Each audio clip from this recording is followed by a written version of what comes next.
Retour de l'information sur RTI 1. Bonsoir à tous. On regarde le titre de ce journal. Inauguration ce vendredi du deuxième terminal à conteneurs de port d'Abidjan par le vice-président de la République, Timoko Méliet Koné, a souligné l'intérêt économique majeur et la portée sociale de l'infrastructure. Elle permettra d'accroître les performances économiques de la Côte d'Ivoire. La première dame de Côte d'Ivoire, Mme Dominique Ouattara, a été élevée à la dignité de grand officier dans l'ordre national par la grande chancelière. Il s'agit de la plus haute distinction de l'État de Côte d'Ivoire à une personnalité de haute qualité. Et puis, le Premier ministre Patrick Kachi a procédé à la pose de la première pierre du complexe hôtelier Aquaba. Le futur réceptif qui sera situé dans la commune de Marcory vise l'accroissement de l'offre hôtelière d'affaires et de loisirs dans la capitale économique ivoirienne. Il fera à terme de la Côte d'Ivoire une destination phare du continent. Voilà pour les titres. La Côte d'Ivoire s'attelle à devenir un hub portuaire connecté au réseau logistique multimodal. Le vice-président de la République a inauguré ce vendredi le second terminal à conteneurs du port autonome d'Abidjan. C'était en présence du Premier ministre Patrick Kachi et de plusieurs membres du gouvernement. On regarde le compte-rendu d'Alexis Ouedraogo. 6 portiques de quai, de 13 portiques de parc, 36 tracteurs électriques et 2 élévateurs télescopiques. Avec un quai de 1100 mètres de long, le deuxième terminal à conteneurs ultramoderne du port autonome d'Abidjan va accueillir des navires de 16 mètres de tirant d'eau. Ce terminal ultramoderne, bâti sur 37,5 hectares sur Amblay, est labellisé Green Terminal du fait de l'usage d'équipements à fonctionnement électrique, a coûté 596 milliards de francs CFA, dont la moitié apportée par l'État via un prêt rétrocédé au port autonome d'Abidjan. Il permettra au port d'Abidjan de traiter annuellement 2 500 000 conteneurs contre 1 million de conteneurs actuellement. Il emploiera en permanence 450 personnes.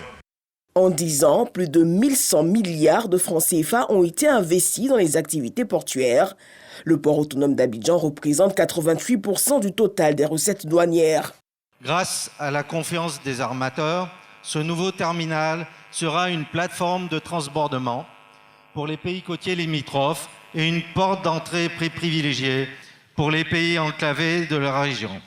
Pour le ministre du Transport, la politique d'amélioration des infrastructures routières va accompagner ce développement. Le port devient compétitif, la ville compétitive, et tout ceci avec une harmonie dans la croissance des entreprises. Et c'est tout ceci qui viendra soutenir davantage l'économie nationale. Représentant le chef de l'État, le vice-président indique que ce deuxième terminal à conteneurs est non seulement un nouvel outil de repositionnement du port, mais également de progrès.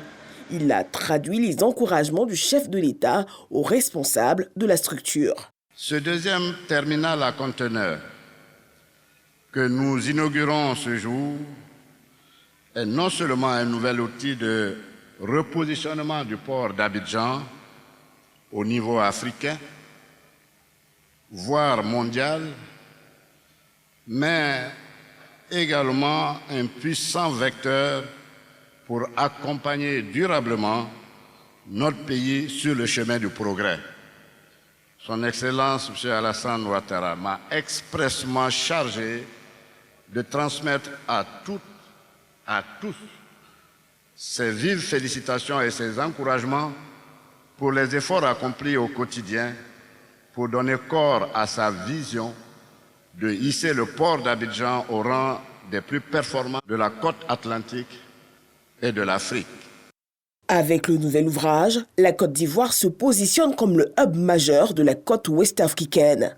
Les enjeux de la présente cérémonie d'inauguration sont très importants, non seulement pour le port d'Abidjan, mais également et surtout pour la Côte d'Ivoire, voire pour toute la sous-région, qui bénéficiera assurément des retombées de tout ce nouveau terminal.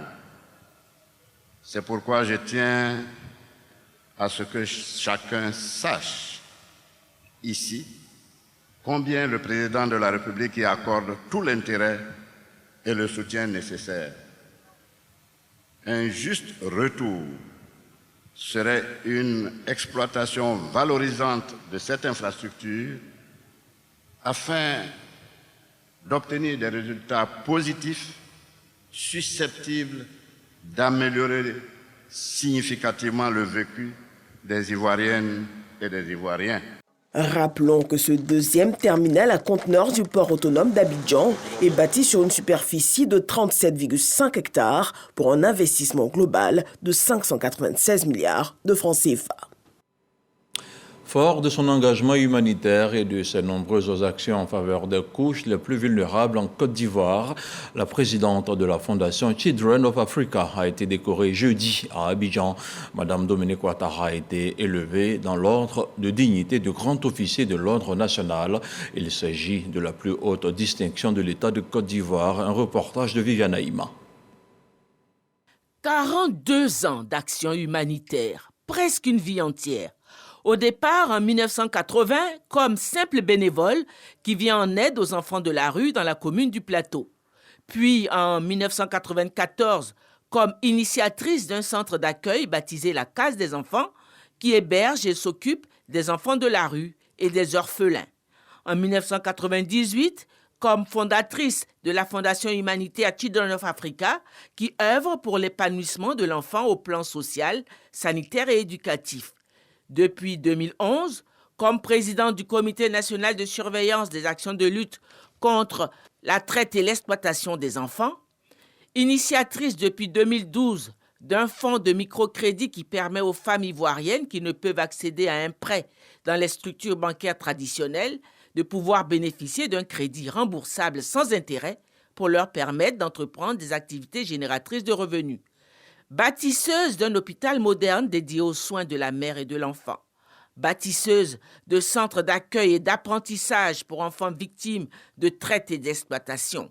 De centres d'accueil et d'apprentissage pour enfants en conflit avec la loi. Bâtisseuse de classes exceptionnelles dans la très peuplée commune d'Abobo. La liste des actions initiées est longue. Aussi, ce jeudi 1er décembre 2022, la nation ivoirienne a décidé d'honorer à son tour son illustre fille, la première dame de Côte d'Ivoire, Dominique Ouattara, et lui dire merci pour tant de dévouement et d'altruisme. La cérémonie de distinction a drainé du monde, au premier rang son époux et plus fidèle soutien, le président de la République Alassane Ouattara. Plusieurs témoignages d'heureux bénéficiaires de ces actions, ou encore de proches, sont venus révéler des aspects peu connus de cette passionnée d'humanitaire. Grâce à vous, chère maman, vos enfants de la case sont devenus des adultes responsables. Eric Bacon est en Chine et prépare un doctorat en génie biomédical. Un autre, Nguesson Eric Kwame, notre dévancier, est professeur de menuiserie au Centre de formation professionnelle d'Azopé depuis plusieurs années. Gbane Badaoudou a un diplôme d'ingénieur en comptabilité financière et audit. Claver Ngoran a une licence en électrotechnique et Cécile Frey-Zawi est étudiante à l'INGS pour être professeure de sport. La liste est longue, aussi je ne peux tous les citer. Mais sachez que, grâce à vous, nous avons un avenir radieux désormais. Aujourd'hui, je raconte mon histoire, mais je raconte l'histoire de beaucoup de femmes de la Côte d'Ivoire qui, grâce au prêt FAFSI, aujourd'hui sont indépendantes financièrement, arrivent à s'occuper de leur famille, subvenir à leurs besoins. Des mamans qui étaient dans des situations difficiles, mais aujourd'hui sont une fierté dans leur communauté, grâce à leurs activités. Aujourd'hui, maman Dominique Ouattara, je voudrais vous dire merci. Merci pour tout ce que vous faites pour nous. Je réfléchis parfois, je me dis sans vous, qu'est-ce que j'allais devenir parce que ce n'était pas facile. Sans emploi, on ne peut pas toujours tendre la main. Mais aujourd'hui, j'arrive à subvenir à mes besoins, aux besoins de mes petits frères, et maman est fière de moi. Merci, Papa Ado.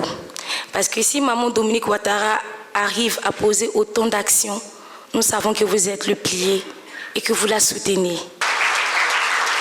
Est-ce trahir un secret que de dévoiler qu'à un certain moment de votre vie, cher Dominique, votre goût des autres était tel que vous rêviez d'embrasser une carrière ecclésiastique, c'est-à-dire devenir religieuse. Si votre vœu n'a pas été exaucé par Dieu, le Tout-Puissant vous a quand même entendu, puisqu'il vous a fait don d'un cœur intelligent. Un cœur intelligent, le roi Salomon suppliait l'Éternel de lui accorder ce cœur-là. Mais quelle chance vous avez, ma chère Dominique, vous en êtes dotée. Et là, vous avez une arme redoutable pour agir utilement. Pour nous, vous appartenez incontestablement à la lignée des reines du cœur. La cause est entendue. Voulant vous consacrer davantage à cette cause qui vous tient tant à cœur, vous avez cru bien de créer en 1998 une fondation dénommée Children of Africa. Personne n'en doute, vous êtes profondément engagé dans le combat pour l'épanouissement de la femme, pour son accomplissement, sans être pour autant une féministe invétérée. Sans doute fallait-il ces qualités combinées pour opérer cette alchimie avec un époux au destin tellement singulier.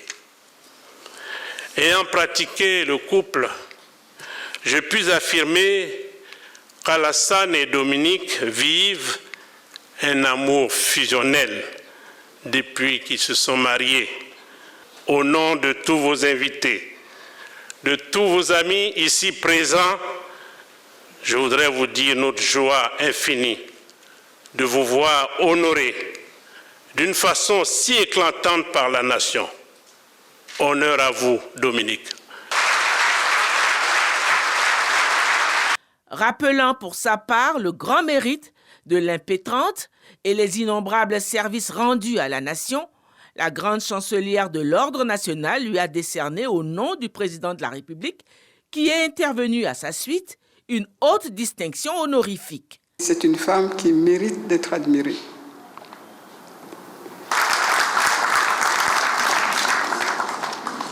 Elle a toujours employé son énergie à essayer d'atténuer la souffrance des orphelins, des enfants de la rue, des enfants travailleurs.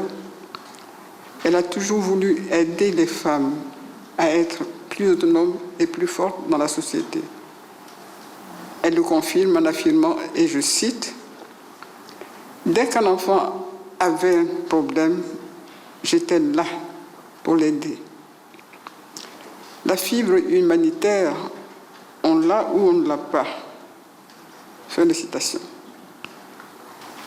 Oui, cher Dominique Ouattara, vous avez mérité que la nation vous remercie et reconnaisse vos bienfaits envers elle et vos mérites.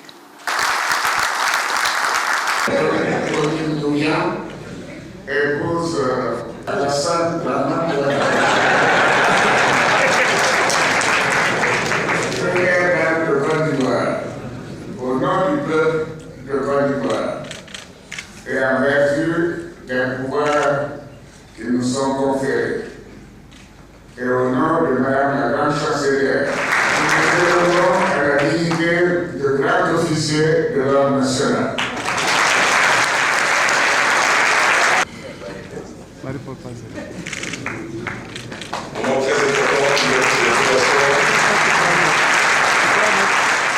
C'est avec un bonheur visible que la première dame Dominique Ouattara a accueilli cette insigne marque de reconnaissance nationale. Cette distinction, je voudrais la dédier à mon cher époux, le président Alassane Ouattara, qui m'a toujours soutenu dans l'accomplissement de mes projets et de mes actions humanitaires. Mon chéri, je te remercie du fond du cœur d'avoir cru dès le départ en mon engagement et de m'avoir soutenu durant toutes ces années. Tu as grandement contribué à ce que j'assume pleinement mon rôle, tout d'abord de présidente de la Fondation Children of Africa, puis de première dame de Côte d'Ivoire à tes côtés. Je voudrais te dire que je t'aime et que je suis fière d'être ton épouse.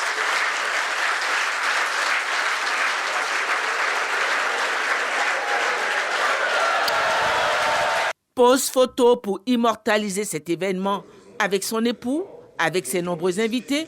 Ce sacre qui vient consacrer des décennies d'efforts au service de ses semblables ne sera certainement pas le dernier. La récipiendaire a annoncé vouloir aller de l'avant et s'investir encore plus. Plusieurs années de travail au service des plus vulnérables sont ainsi récompensées. Jeudi, en fin de journée, le Premier ministre était dans la commune de Port-Bouët. Patrick Kachi y a procédé au lancement des travaux du complexe Aquaba d'un coût d'investissement de 33 milliards de francs CFA. L'ouvrage permettra d'accroître l'offre hôtelière premium dans le pays. Alexis Ouedraogo. C'est un complexe hôtelier qui veut révolutionner Abidjan. Un ensemble urbain complémentaire et attractif, comprenant un hôtel, des bureaux et des commerces. Le projet hôtelier Golden Tulip Aquaba, financé par les banques locales, représente un investissement de plus de 30 milliards de francs CFA, soit 50% du coût global de réalisation du complexe Aquaba, et contribuera à la création de 2000 emplois directs en phase d'exploitation, y compris 250 dans le secteur hôtelier. Depuis plusieurs années, je cherchais une opportunité pour implanter l'enseigne Golden Tulip à Abidjan. Golden Tulip célèbre cette année son 60e anniversaire et je ne pouvais espérer qu'un meilleur cadeau que la pose de cette première pierre.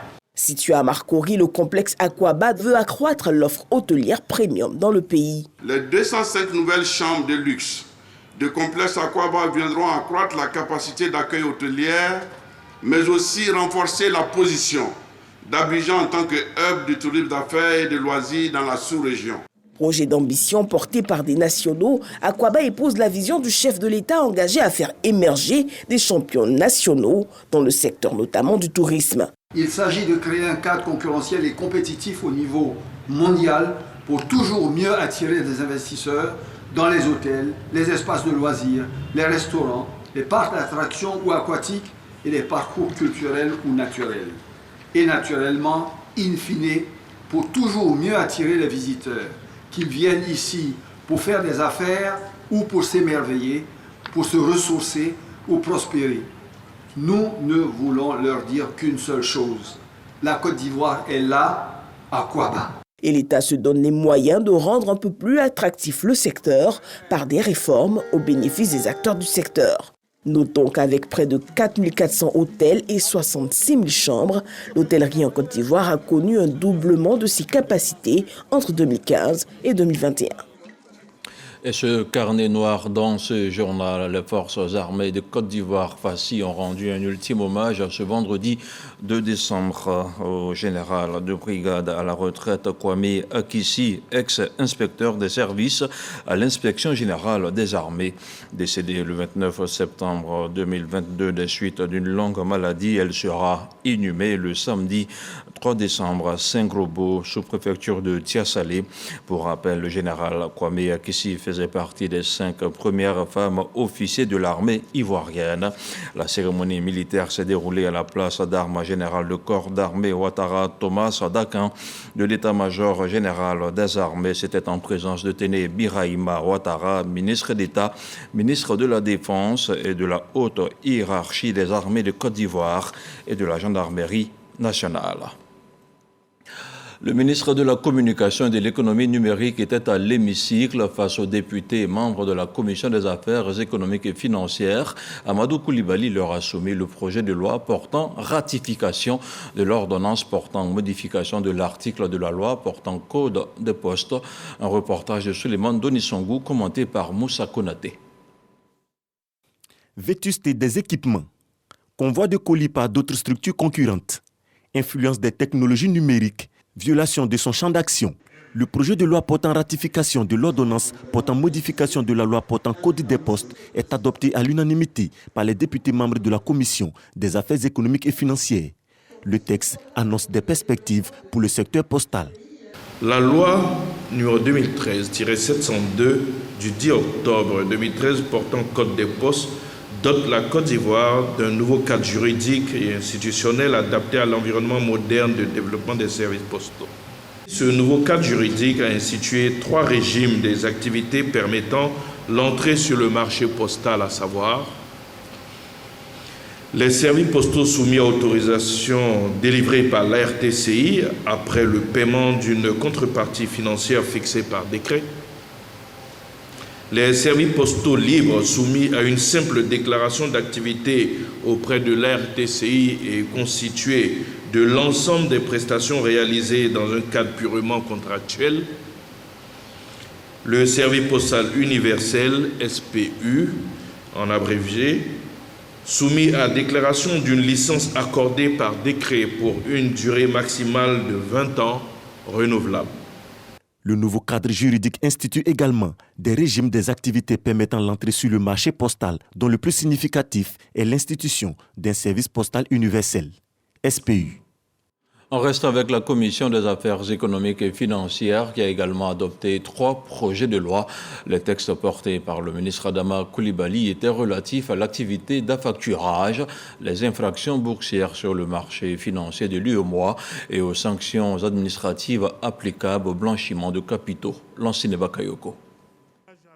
Le premier projet de loi présenté aux députés par le commissaire du gouvernement Adama Coulibaly porte sur l'activité d'affacturage en Côte d'Ivoire.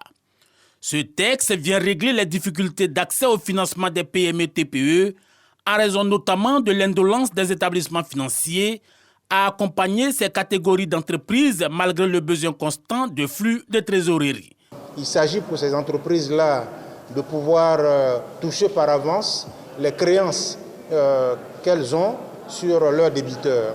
Donc il y a un intermédiaire qui peut être un établissement financier ou une institution financière de développement, SFD, pour pouvoir justement régler la créance à l'entreprise en question et la créance, l'USCD, qui se charge du recouvrement pour le compte justement de l'entreprise concernée.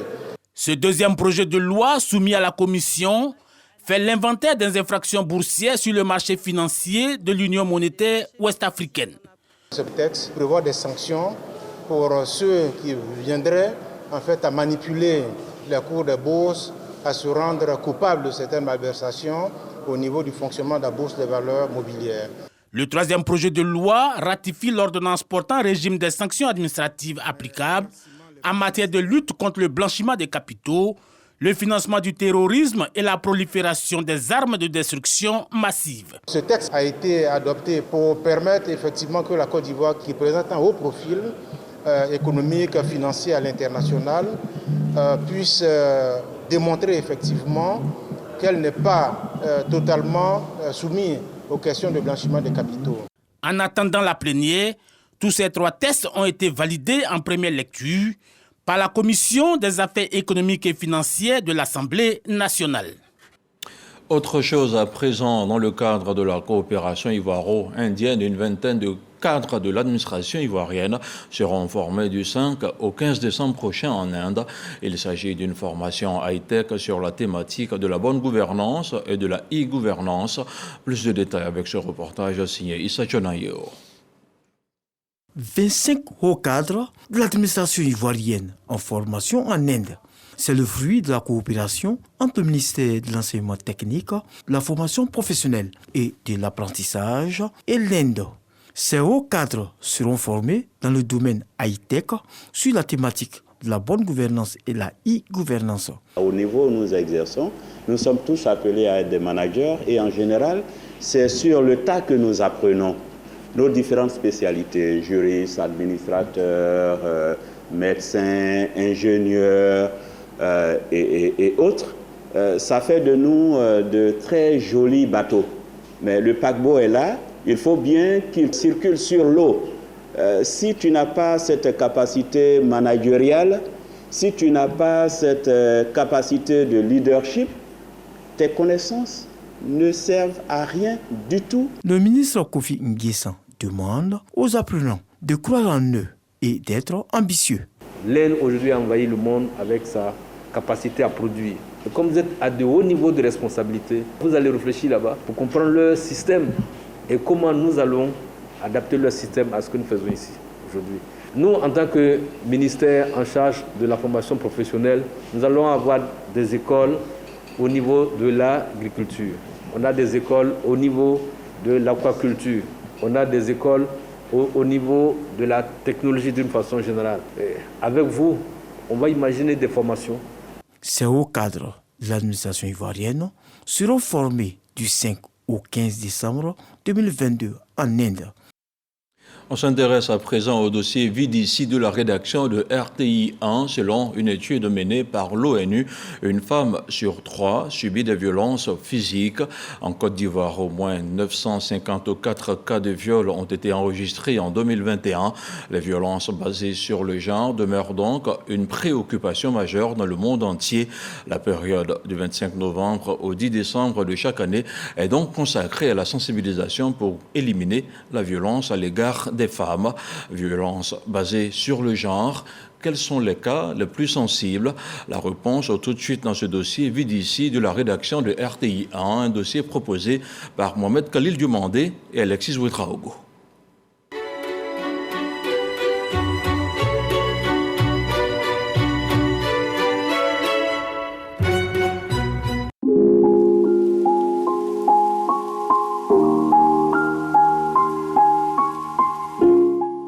Sa main droite, elle l'a perdue.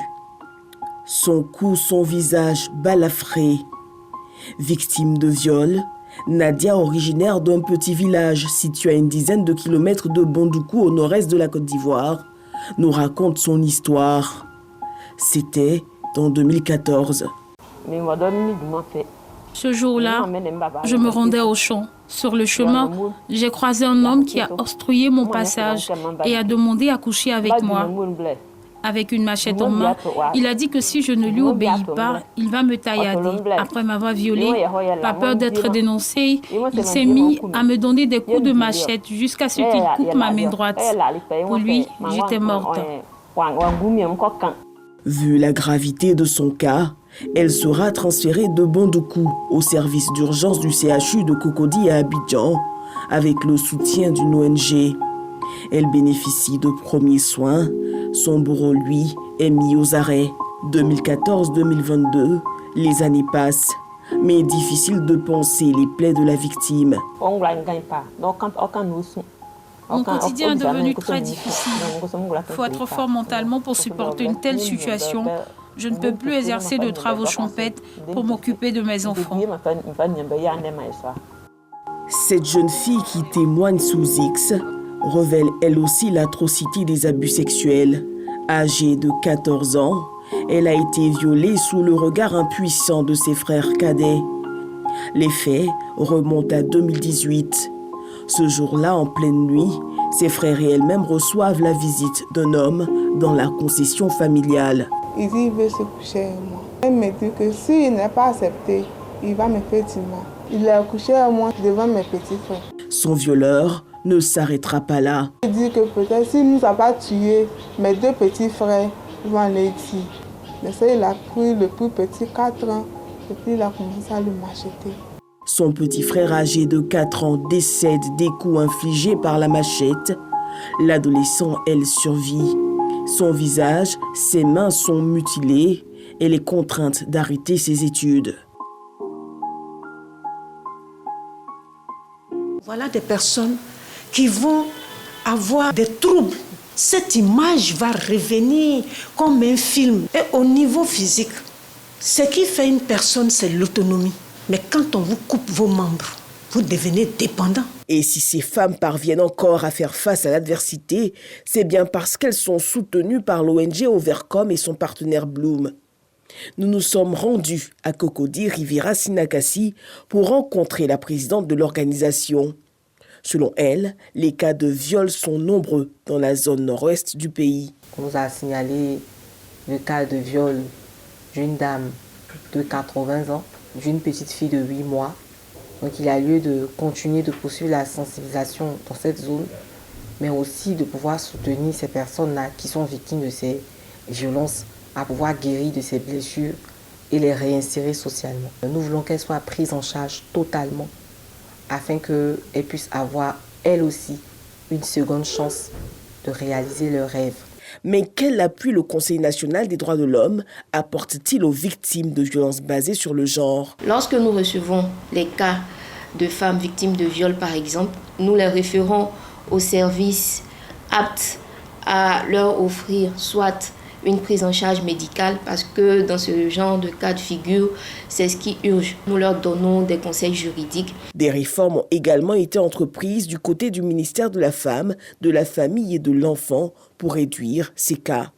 Le ministère de la Femme, de la Famille et de l'Enfant a installé 84 plateformes de lutte contre les violences basées sur le genre. Donc dans toutes les localités, la victime se rend directement dans la gendarmerie de la localité ou dans le commissariat et elle est totalement prise en charge. Pour parvenir à des résultats probants, la ministre Nassine Batouré exhorte à briser le silence. Femmes de Côte d'Ivoire, hommes de Côte d'Ivoire, levons-nous tous ensemble et dénonçons tout genre de VBG pour que zéro tolérance contre les VBG en Côte d'Ivoire soit une réalité. En 2020, la Côte d'Ivoire a enregistré 822 cas de viol contre 954 en 2021, selon une étude menée par la Ligue ivoirienne des droits de l'homme.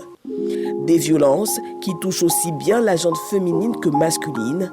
Le 1308, c'est la ligne verte gratuite, ouverte pour dénoncer toute forme de violence en Côte d'Ivoire. Les violences basées sur le genre, un phénomène qui a encore de beaux jours devant lui. On regarde maintenant le point de la situation de la Covid-19.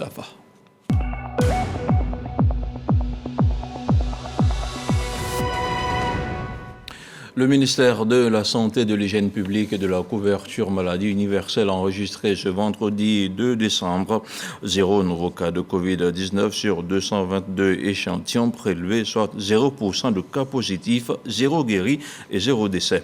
À la date du 2 décembre, la Côte d'Ivoire compte donc 87 887 cas confirmés, dont 87 049 personnes guéries, 830 décès et 8 cas actifs. Le nombre total d'échantillons est de 1 654 651. Le 1er décembre 2022, 11 767 doses de vaccins ont été administrées, soit un total de 21 922 025 doses du 1er mars 2021 au 1er décembre 2022. Le ministre de la Santé, de l'Hygiène publique et de la couverture maladie universelle invite toutes les personnes de plus de 12 ans à se faire vacciner. Il rappelle que le vaccin contre la Covid-19 est gratuit et volontaire.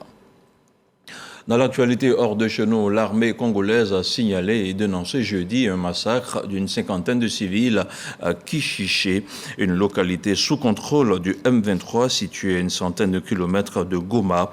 D'autres sources locales évoquent un bilan plus lourd. Les faits se seraient déroulés mardi 29 novembre dernier et les combattants du M23 sont soupçonnés. Human Rights Watch a été parmi les premières organisations à alerter. Des condamnations sont venues aussi des pays occidentaux. Et puis le président sud-africain Cyril Ramaphosa est toujours susceptible de démissionner suite au rapport défavorable d'une commission d'enquête publiée cette semaine sur son implication dans une affaire de dissimulation d'argent. Sa famille politique s'est réunie en urgence et en nombre ce vendredi pour discuter de l'affaire Falafala, du nom de sa ferme à bétail où des cambrioleurs ont découvert plus de 500 000 $ en coupures en 2020. L'origine suspecte de ces fonds et la volonté de cacher cette affaire au public interroge depuis les enquêteurs. Et voilà, c'est la fin de ce journal. C'était pour vous l'essentiel de l'actualité nationale et internationale. Ce journal est consultable en ligne et en replay sur tous les supports de RTI 1. Merci de nous avoir suivis. Bonsoir.